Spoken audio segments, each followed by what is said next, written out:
Cortex में 30,000 रुपये यानी कि $100 से स्टार्टअप लेते हैं, लेकिन वो इस अमाउंट को बार बार लॉस कर देते हैं क्योंकि उनको कोटेक्स में मनी मैनेजमेंट का ही नहीं पता। मनी मैनेजमेंट के बगैर आप अपने $100 क्या बल्कि $10,000 को भी ग्रो नहीं कर सकते। तो आओ मैं इस वीडियो में बताता हूँ कि आपने $100 की कैसे मैनेजमेंट करनी है।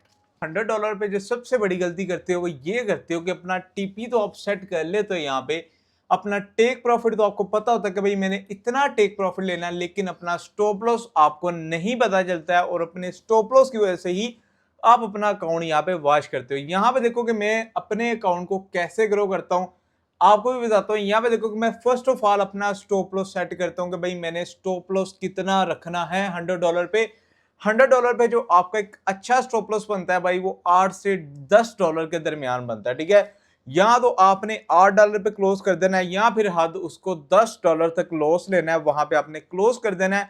और वो होता है आपके अकाउंट का 10% का स्टॉप लॉस, यानी कि मेरा जो स्टॉप लॉस होगा वो होगा 10%, यानी कि $10 मेरा यहाँ पे स्टॉप लॉस होगा। अगर मेरा अकाउंट लॉस में जाता है तो भाई मैं $10 लॉस लेके मार्केट से पूरे एक दिन यानी कि 24 घंटे के लिए मार्केट को छोड़ दूंगा, ठीक है।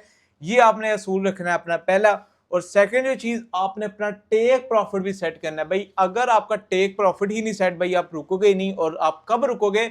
जब आपका अकाउंट जीरो पे आएगा, ठीक है। आपने टेक प्रॉफिट सेट करना है। टेक प्रॉफिट भी अपने सेम अमाउंट सेट करनी होती है। कोटेक्स पे बाइनरी पे आपकी टीपी और आपका स्टॉप लॉस सेम होना चाहिए, ठीक है। यहाँ पे मैं अपना टीपी भी सेट करता हूँ कि भाई मैंने अपनी सेकंड चीज अपना टीपी भी सेट कर लिया और वही मैंने $10 कर लिया, यानी कि 10% अपने अकाउंट के हिसाब से। जैसे जैसे आपका अकाउंट ग्रो होगा आपने परसेंट के हिसाब से अपने टीपी और अपने स्टॉप लॉस को भी बढ़ाना है, ठीक है। अगर आपके पास $200 हो जाता है तो आपका टीपी वहां पे $20 हो जाएगा, ठीक है। ये चीज आपने याद रखनी है। एंड सेकंड चीज कि जिस दिन आपका टीपी लग जाता है यानी कि आप अपने अकाउंट को 10% ग्रो कर लेते हो तो भाई आप उसमें से हाफ अमाउंट को यानी कि $5 को पकड़ के उससे ट्रेड और भी कर सकते हो। यानी कि वहां पे आप चाहो तो यहाँ पे कंपाउंडिंग कर सकते हो, जिससे आप 5 के 10, 10 से 20 करके एक अच्छा प्रॉफिट भी बना सकते हो। लेकिन आपने अपने $5 अपने टीपी में लाजमी ऐड करने हैं, ठीक है। ये चीज है छोटे अकाउंट को ग्रो करने के लिए, ये भी चीज आपने यहाँ पे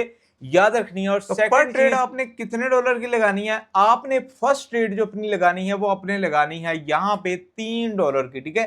$3 से आपने पहली ट्रेड अपनी ओपन करनी है। और अगर ये ट्रेड आपकी विन हो जाती है तो आपने अगेन $3 से ही स्टार्टअप लेना है, अपने प्रॉफिट को सेव करते जाना है और अगेन उसी अमाउंट से आपने स्टार्टअप लेना है। और अगर आपकी $3 की ट्रेड लॉस हो जाती है तो भाई आपने इसकी रिकवरी के लिए अगेन एक अच्छी सी ट्रेड